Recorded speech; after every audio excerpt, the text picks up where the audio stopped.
si había podido remediar la cosa, No, si se no hubiera... podía hacer nada. No, por eso, Muy bien, es la estamos ya posición en la del parte gobierno. final de la plenaria de hoy, 22 de noviembre de 2012.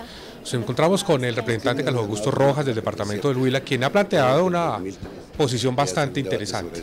Él afirma que los tres gobiernos básicamente involucrados dentro del fallo de la Corte Internacional de Justicia, el presidente Pastrana, que en ese gobierno fue donde se instauró la demanda y que fue aceptada básicamente la jurisdicción de la Corte, el presidente Uribe, que fue donde básicamente se defendió esa propuesta, y en este gobierno, que fue donde ya se dio el fallo final de la Corte Internacional de Justicia, se pudiera haber dado obviamente el retiro al Pacto de Bogotá o a la jurisdicción de esta Corte. ¿Cuál es su planteamiento, representante?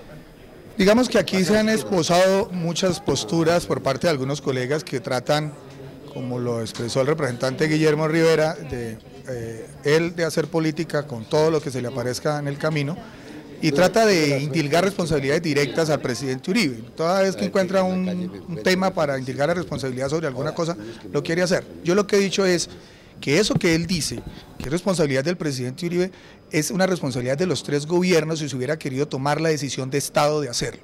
El presidente Pastrana, en una decisión de Estado, que como presidente de los colombianos, que representa al Estado colombiano, soberanamente tomó la decisión, consultado con la Comisión Asesora de Relaciones Internacionales, con la Comisión de Expresidentes, con sus ministros, con los asesores, de aceptar la competencia de la Corte Internacional de Justicia de La Haya, porque estamos sometidos a través del Pacto de Bogotá.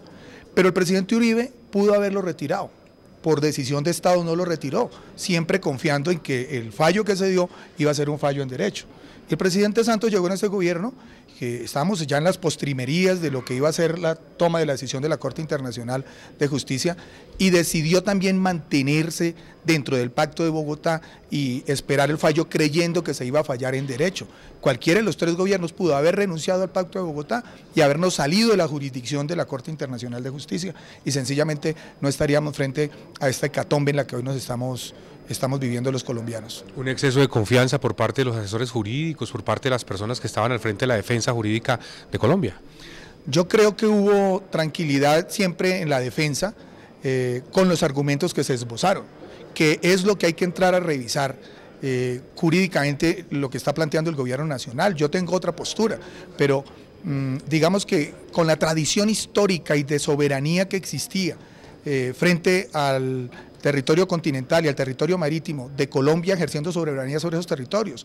La cédula que desde 1803 tenemos de soberanía y de titularidad sobre ese territorio marítimo.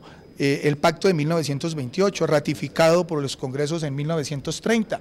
Toda esa tradición histórica, más la soberanía que se ha ejercido en ese territorio, sencillamente hacía prever que la Corte iba a fallar, le iba a reconocer a Nicaragua una plataforma continental de las 200 millas que le corresponde, le iba a entregar seguramente alguna parte de facilidad de acceso marítimo, pero no que iba a cercenar el archipiélago para delimitar dos fronteras internacionales. Es la cosa más absurda y no se ha visto en ninguna parte.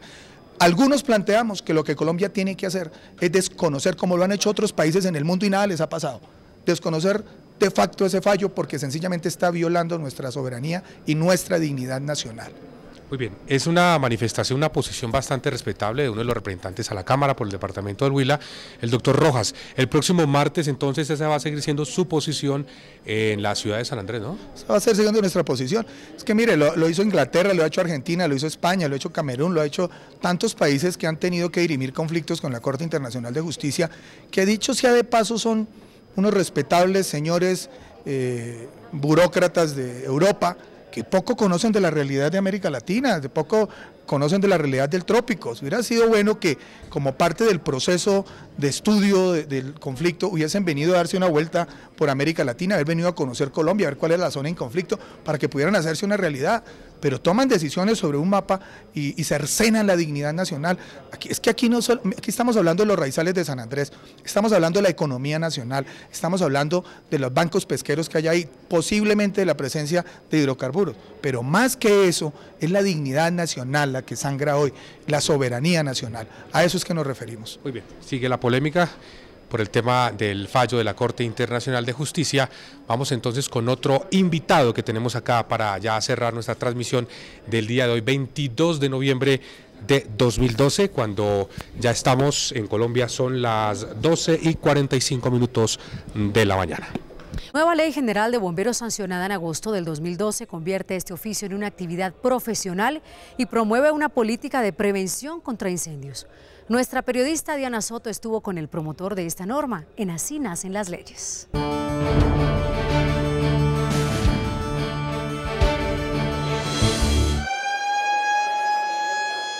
El representante a la Cámara, Carlos Augusto Rojas, es bombero desde su adolescencia, lo que motivó su iniciativa a promover la ley de bomberos en el Congreso. Esta es su historia. Así nacen las leyes. Antes el bombero era un oficio.